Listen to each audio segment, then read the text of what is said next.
Okay, so my work fitness chat is now blowing up with everyone's updates.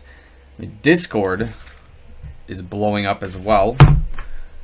Just can't get a break here. Right as I start trying to make this vlog.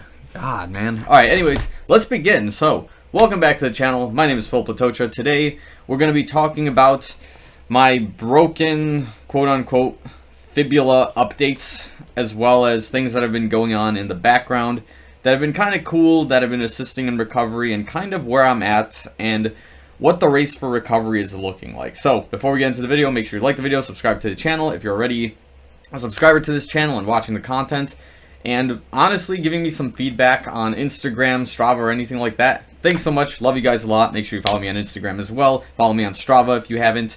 You can follow me on Facebook, I suppose, if you want. Twitter, don't worry about it. I don't use Twitter unless I have like an organization reaching out to me. So without further ado, let's get into it. So first and foremost, if you're not subscribing to the channel, you're going to get the Theragun, so watch out. But okay, anyways, I'm done with that. So let's talk updates. It's been now 4 weeks, a little bit over 4 weeks, since my original prognosis of basically something going wrong in my fibula exterior ankle area. And then it's been 3 weeks since I was diagnosed with a stress fracture in the fibula as well. And now we've kind of come to this point where last week I started running on the treadmill again. And since then I've basically run every single day for at least 2 to 4.5 miles. I haven't hit the 5-mile point yet, only because running indoors on a treadmill with a mask on is just really annoying in terms of running at a pace that feels comfortable for me, because my heart rate gets really high because it's just really hard to breathe in a mask. I digress. The point here is I'm getting back into the flow of things, and I know there's a lot of things that are just really weird with my biomechanics as I'm running, because again, when you take this big reset, as Seth James Damore calls it, and you take those 2 weeks off from running, in this case I was kind of forced to, because it was just really painful to run. Basically, the running form is just odd. Everything just feels sort of, I don't know, just imbalanced. My arms are swinging in a weird place. I know for a fact my legs are just really odd as well, and I'm feeling the imbalances because, again, that fibula area is not perfect. It still feels a little bit bruised. There's maybe a mild discoloration. I guess I'll show you guys in a second. But basically, it's all kind of coming together. It no longer hurts. It's no longer painful to run on it, but it's still kind of dull, and it does feel like the soleus and the Achilles are just really rough. Maybe because, I'm limping on this leg sometimes. Maybe I'm just overconscious of the fact that there was huge imbalances to begin with. If you've seen all my shoe reviews, you see how one shoe is completely shredded from hitting the ground a certain way on either crowned or slanted surfaces, and the other one is smooth as butter, and the shoe can go for twice that distance if your form is in a good spot.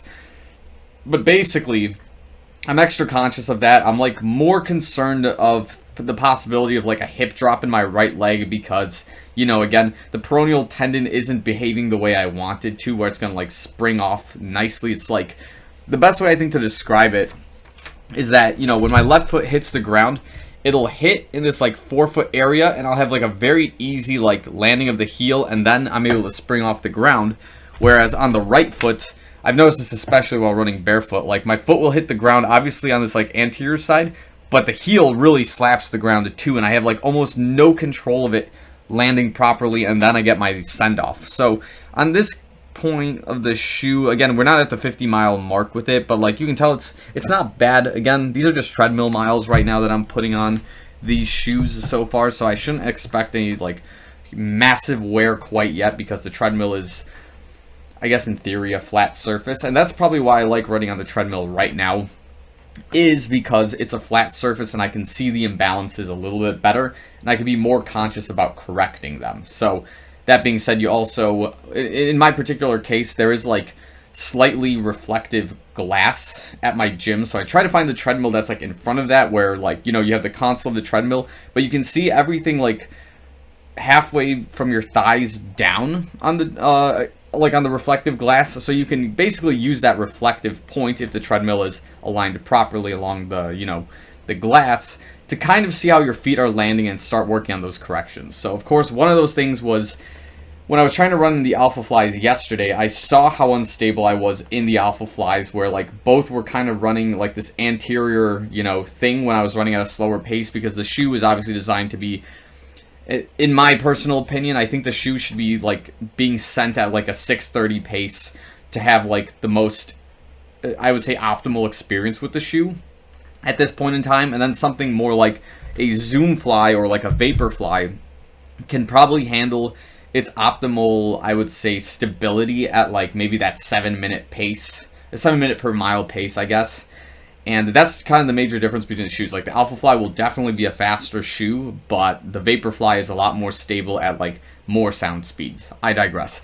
Point here is that I see the instability while running in like the Alpha Fly, and I want to run faster in it, but because of the bruising and just a little bit of the dullness and like the calf and like this Achilles area, it's really hard to push the paces that I want, and in a way I'm being held back.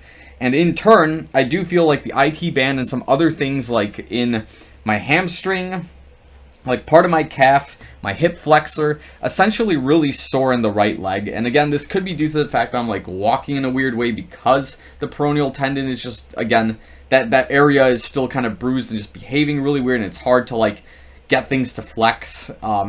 You know, it's just tricky. And I think about a lot of these things now, like, what if driving is part of the problem, where like you're sitting, you know, your heel on the ground, and you're always using, you know, you're pressing the brakes, you're pressing the gas. Like, you would think because of that motion you'd have some flexibility and stability, but it's something your left foot's not doing. So it's like, why is my left foot so, you know, clean and so dominant while running? Obviously, I think I know the answer. It's because I'm a lefty when it comes to like playing soccer and things like that.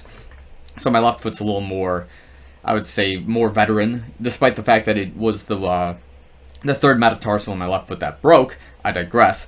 So it's just like, these are things I start thinking about a lot, like this instability, the imbalances while I'm running, and basically ways to correct them as I'm moving in to this next piece of the vlog. So for those who are new to the channel and basically to my running career, I typically run a turkey trot in the north side of the city, basically since like 2016. So this will be my 5th North Shore turkey trot, basically. And it's happening next week at the time of this filming, which I think is a Thursday, and then next week is Thanksgiving. I basically have lucky bib number 5. So normally when I get bibs from like certain race organizations, I know this happens with like the Shamrock Shuffle and the Chicago Marathon, is like there's a system that predicts how you're going to finish based on like some kind of algorithm they have. And like whatever number you get is like what place it thinks it's going to be in. And like the Shamrock Shuffle has been really accurate from what I've seen. I digress. So I've got obviously lucky bib number 5 here. So I don't know what the North Shore Turkey Trot is thinking here. Thinking that, you know, I'm going to try to finish in 5th place, or I was just the 5th person to sign up. Can't really tell at this point in time. But here's the conundrum. This is next week. I don't know if I'm at 100%. Well, I'm definitely not at 100%. But in terms of my leg, I don't know what percent I would need it at to feel comfortable to race with it.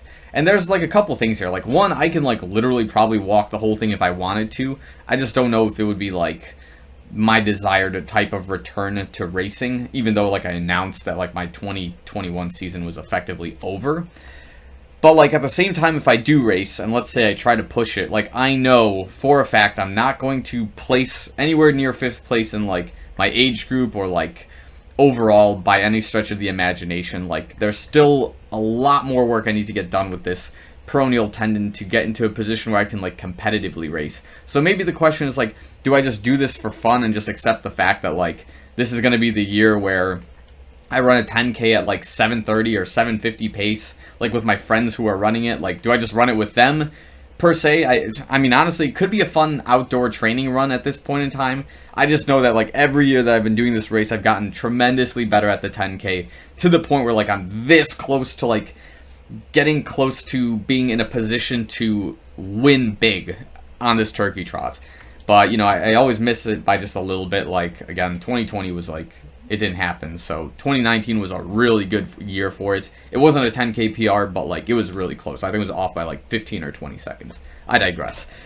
But yeah, that's kind of, you know, some of my thoughts right now is like, do I choose not to race the turkey trot, conserve, recover, get this, fibula area at 100%, and then have my race, my return to race debut be in January at Hot Chocolate Houston, 15K like I said I was going to do?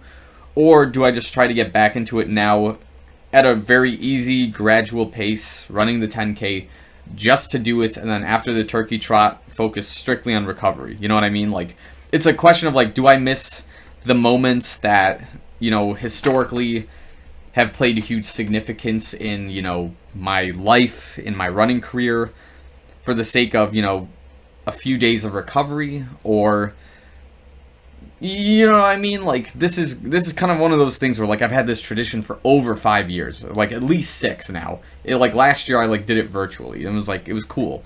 So these are things that I think about, especially when it comes to racing, especially now. I think part of me thinks it makes sense just to do it for fun. If not, just try to get into the 5K instead and just do it really easy for the 5K, because I know I can comfortably finish a 5K in the Zoom Fly 4s if I really wanted to. So that's just all kind of up in the air. I don't know. Sound off in the comments what you guys think. I don't think there's a right answer for it, or there's like at least there's an honest answer. I'm sure it is. It's like everyone's probably going to say don't do it, but sound off in the comments. Maybe you guys probably have like the same kind of thought process as I do, where it's like you're maybe 50-60% recovered in the leg. You can continue running. You've been running every single day. What do you do in this scenario where you have a race that's a week from now? So I'm just going to put that on the side. That's kind of my thought on that. So I guess the other things we can talk about, the Zoom Flies have been super awesome when it comes to running with like this fibula, like I'm going to call it tendonitis, but that's not the case. This like broken fibula, whatever, or stress reaction, I guess we can also call it that. And yeah, just the downside of it is because there is a carbon plate in this shoe, what happens is, this is just like the principle of running 101 with a carbon plate shoe, is that your calves are going to get worked a little bit more because of the carbon plate and because of the decompression of the plate that gives you this kind of rebound, right? So the calf is kind of sore in my right leg, which it could be because of that. It could be because of like this bruised area here. So I don't know. It's kind of just, it's messy, you know what I mean? So, actually, I guess I should show you guys like this bruise. Let me, let's see if like it's even possible to see. We'll put it right here. I don't know if that's visible or not. I can see like there's visibly like a bump right here, and like I've had kinesio tape on it for like the last couple of days, and I've yanked it off. But like I don't know if you guys can see that like right here, this bruising. I can see a little bit of it on the side, but I don't know. If you guys can see that, that'd be pretty cool. But again, something I'm still working through. The bruise is just like, it's not painful. It's just like, it's just dull. That's it. Like the pain is gone.